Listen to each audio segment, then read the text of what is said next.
It's time we go into the belly of the beast. The beast that could mean regulatory doom for crypto. Ready? Let's go.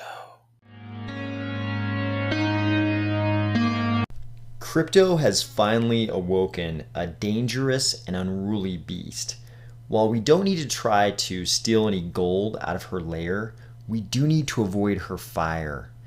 And I think there are reasons why Cardano may be one of the few survivors left standing after she gets done turning everything into lava and brimstone. Here it is. The US Senate decided to address the gigantic, big, overarching question, are cryptos good or bad? And you can tell by this intro screen from the Senate Committee on Banking, Housing, and Urban Affairs that a good portion of the senators probably don't think crypto is so great. I mean, they could have made the title of this hearing Cryptocurrencies, the Benefits of Decentralization, Cryptocurrencies, Global Economic Freedom. No. That is not the title of this hearing. This hearing was entitled Cryptocurrencies. What are they good for? As a crypto person, you might look at this and say, oh, that sounds pretty innocent. We get to talk about all the benefits of cryptocurrencies. But a lot of the senators on this committee, they are trying to imply that cryptocurrencies are good for nothing. Okay, so maybe a lot is an exaggeration. There were certainly some senators on this committee and in this hearing that were very pro-crypto, and you could tell they really understood crypto. I think when people watch these kinds of hearings, like this Senate hearing, one of the things they're struck by is that this stereotype that our politicians are completely out of touch with technology and that they're all like 120 years old is not true for all of our senators. Certainly we have some older senators on this committee, and certainly some of them don't seem to fully understand what crypto is.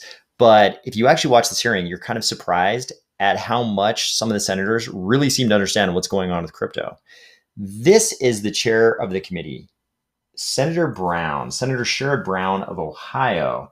And he is definitely not on the pro-crypto side. And I don't know how much he really understands about crypto. We'll talk about some other senators who are pro-crypto and do understand crypto.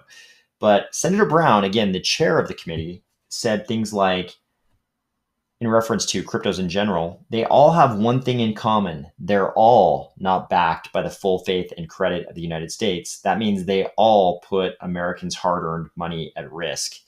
And I'm paraphrasing there, so I might have screwed up a few words or two, but this is basically the gist of what he's saying. About DeFi, he said, it's a cottage industry of decentralized finance that has cropped up with no rules, no oversight, and no limits. Backers talk about democratizing banking, but there's nothing democratic or transparent about a shady, diffuse network of online funny money. After a decade of experience with these technologies, it seems safe to say that the vast majority haven't been good for anyone but their creators. He also said, throwing a bone to the crypto crowd, he also said, when the alternative is Wall Street, it's hard to blame anyone for putting their faith in cryptocurrency. Senator Brown is not the worst of the bunch. He is not the wild and unruly beast we really need to worry about. We'll get to her. The ranking member of the opposite party in the committee is Senator Toomey, and he's obviously a pro-crypto guy.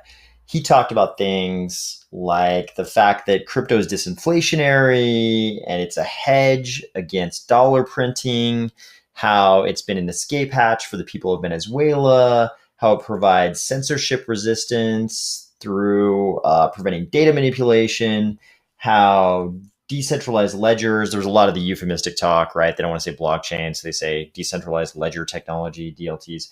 How decentralized ledgers can be used to verify ownership of things like real estate, automobiles, securities at a lower cost than our legacy systems, how it can benefit supply chains. He even talked about how the pro-democracy newspaper, the Apple Daily in Hong Kong, was shut down by the CCP, but portions of the newspaper were able to be saved by being stored on a blockchain.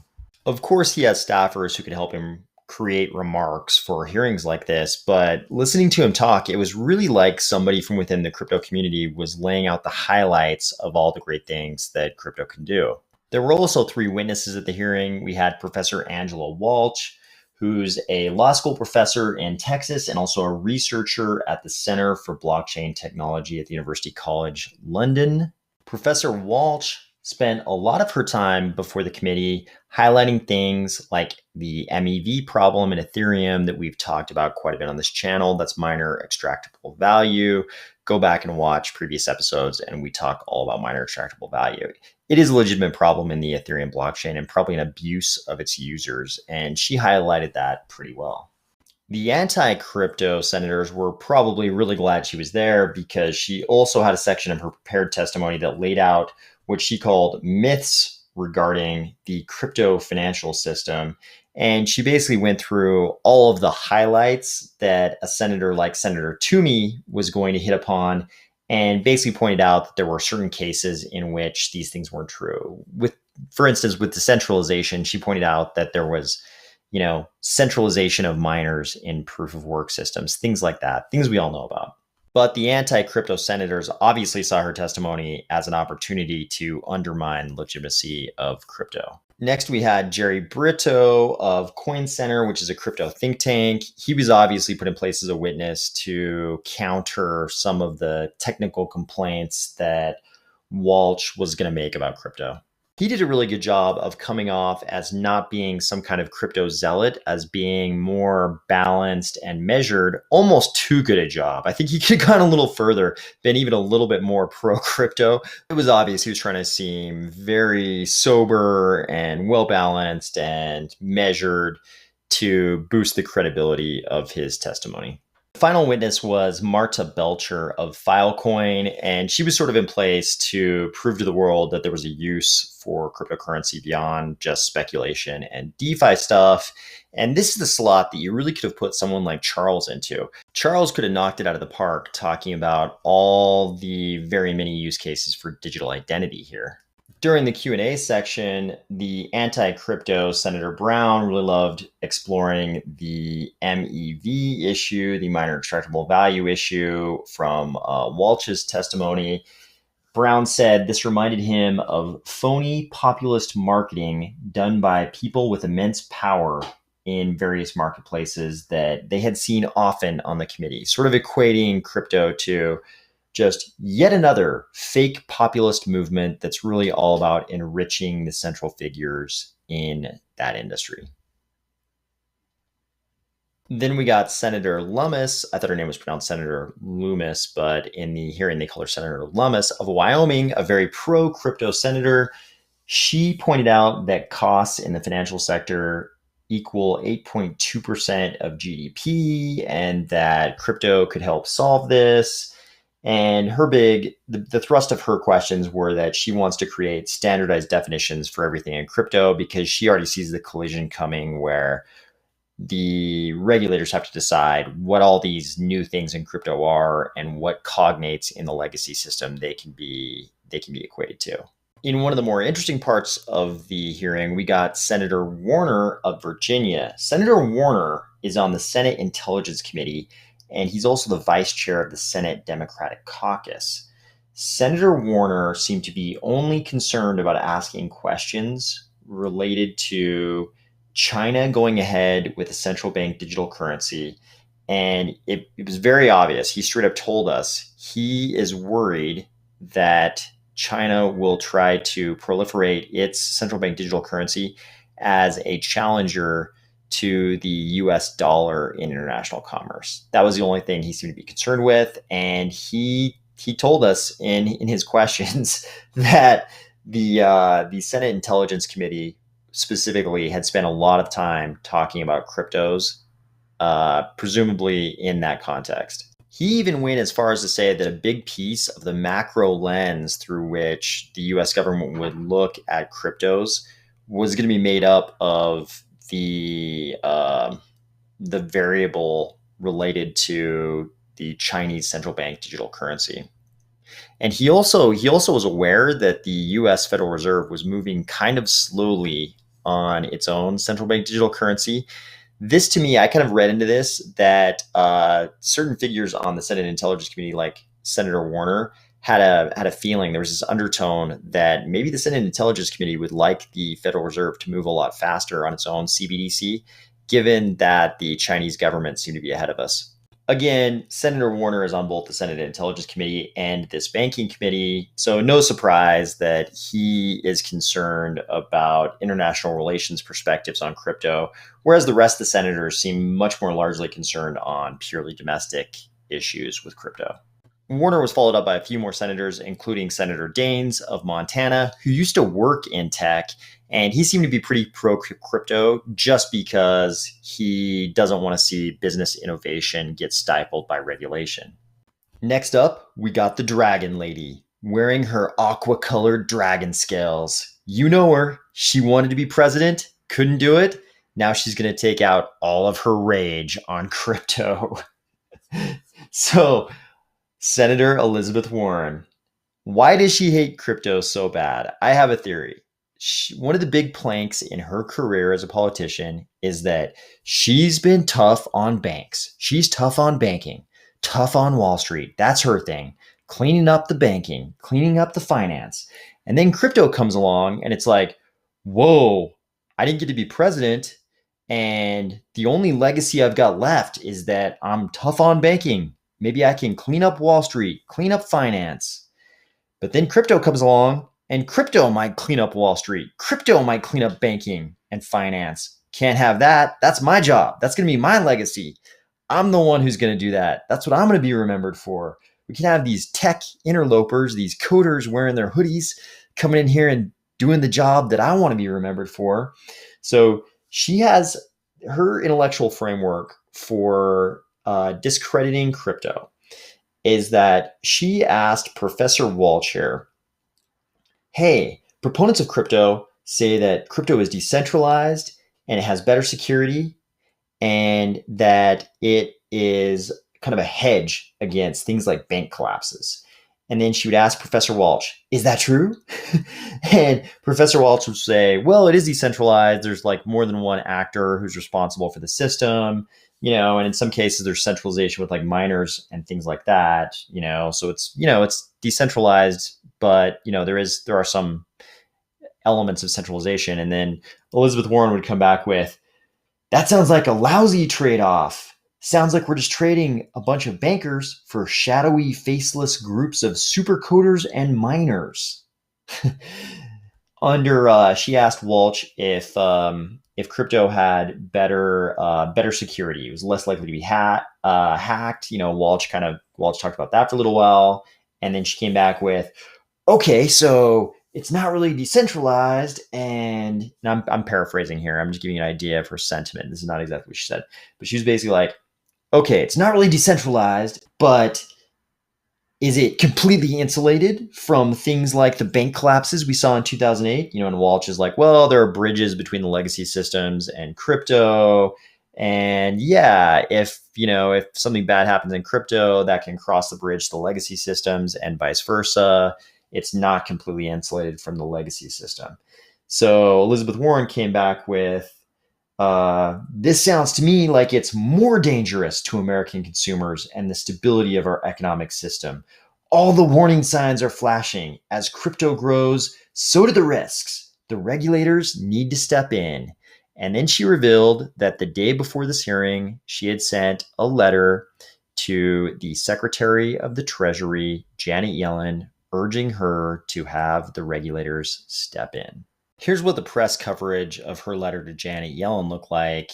CNBC covered it as Elizabeth Warren presses Janet Yellen and regulators to address growing threats in the crypto market. When we come down here to see what kind of threats she's talking about, listed are risks to banks, exposure to hedge funds, unique threats, use in cyber attacks, risks from DeFi. This isn't exactly very specific. I mean, I think even from the outside, even a US senator could probably tell that crypto means to be a risk to banks. It's literally in the genesis block of the Bitcoin blockchain.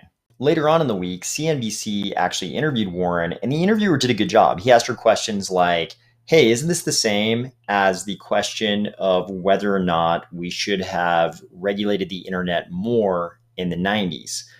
Warren's response, it was like she just got done watching Old West movies. She was like, another way to look at it is should we have regulated drugs more quickly? And you could tell the interviewer was a little bit confused. And she was like, like we used to have snake oil salesmen and then we got an FDA. And I mean, it's obviously no mistake that she used the word drugs, which has a negative connotation, as opposed to like medicine, which is the example she actually ended up giving.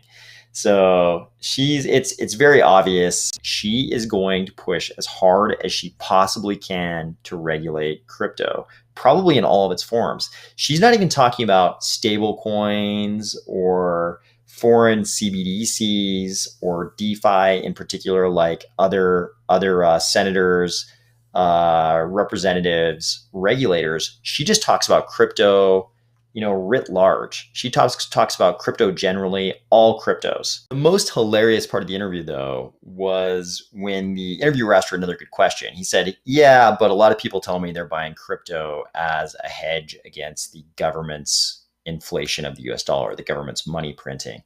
And she tried so hard to come up with a reason why crypto was not a good hedge against inflation. The problem is crypto's been around for over a decade now.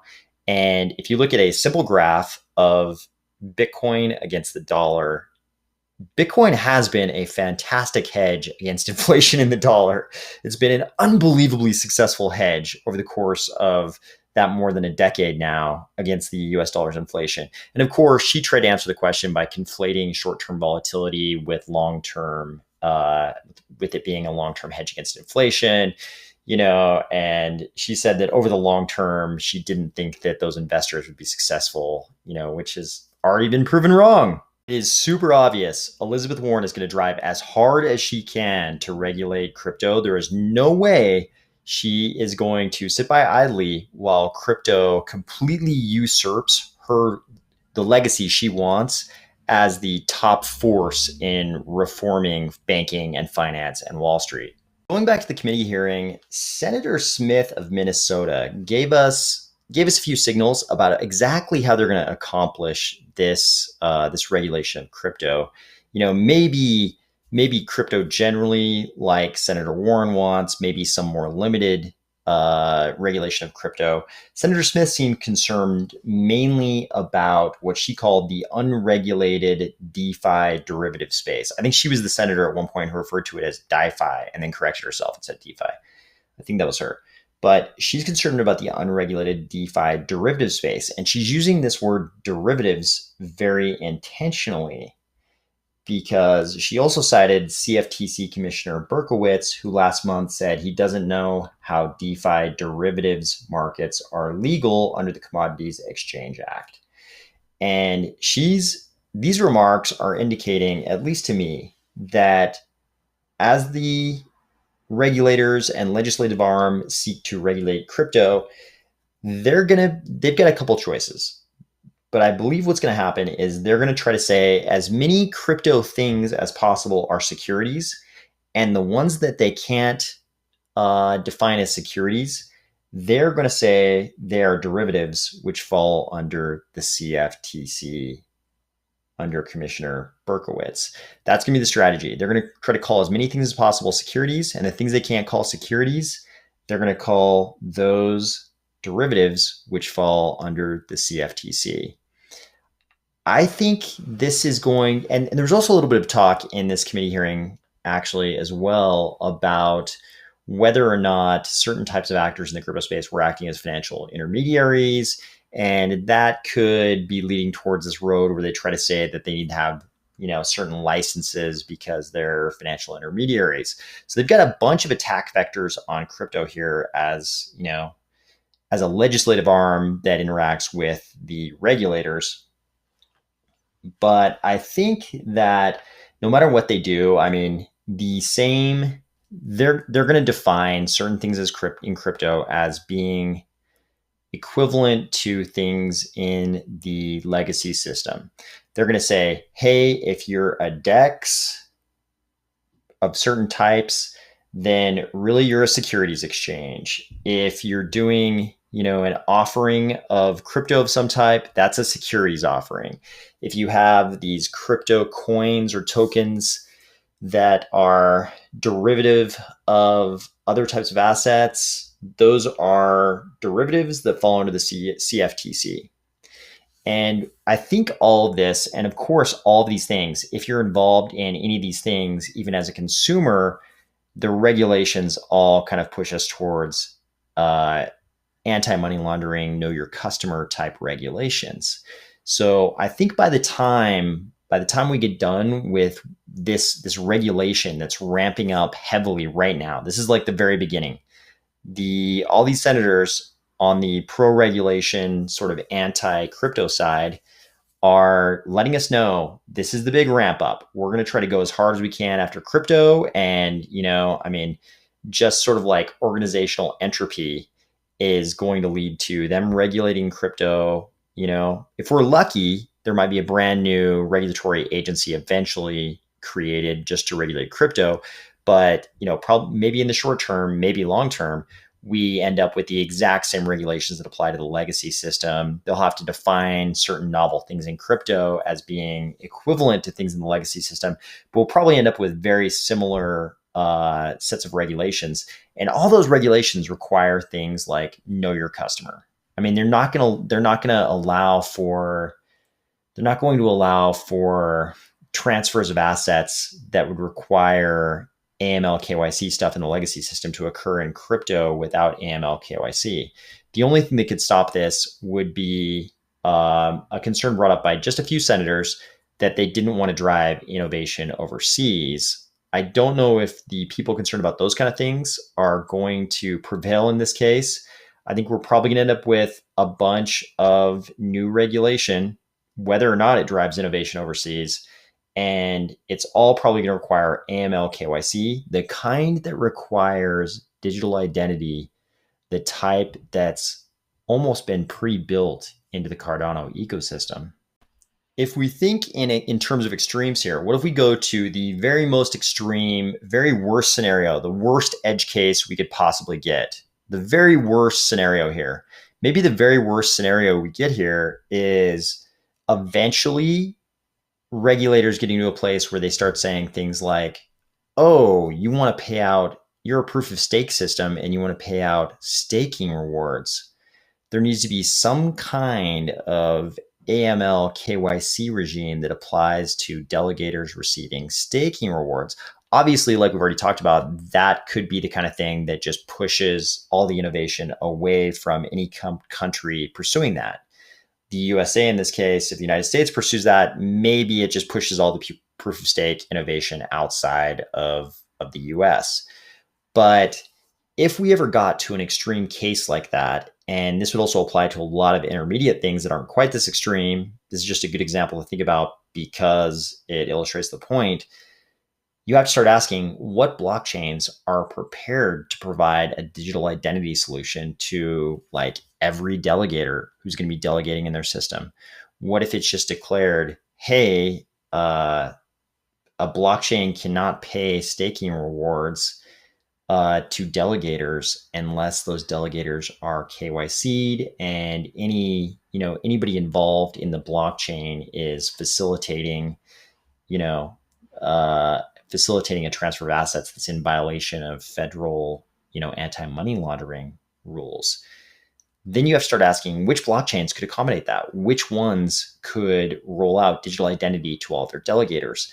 This is the kind of thing where Cardano already having digital identity built out, and we already know it's already rolled out in Ethiopia for all the students involved in the Ministry of Education's identity solution. We already know that Cardano can do this. Cardano could actually roll out digital identity in cases like that where it's necessary. And I think all these things, all the regulations, they all feed into a system of AML KYC rules and other types of rules that would require identity, that require on-chain identity for these same activities to be executed on-chain. And it's hard in my mind to come up with an argument that any other blockchain is as prepared to provide digital identity to participants in those kind of things than Cardano.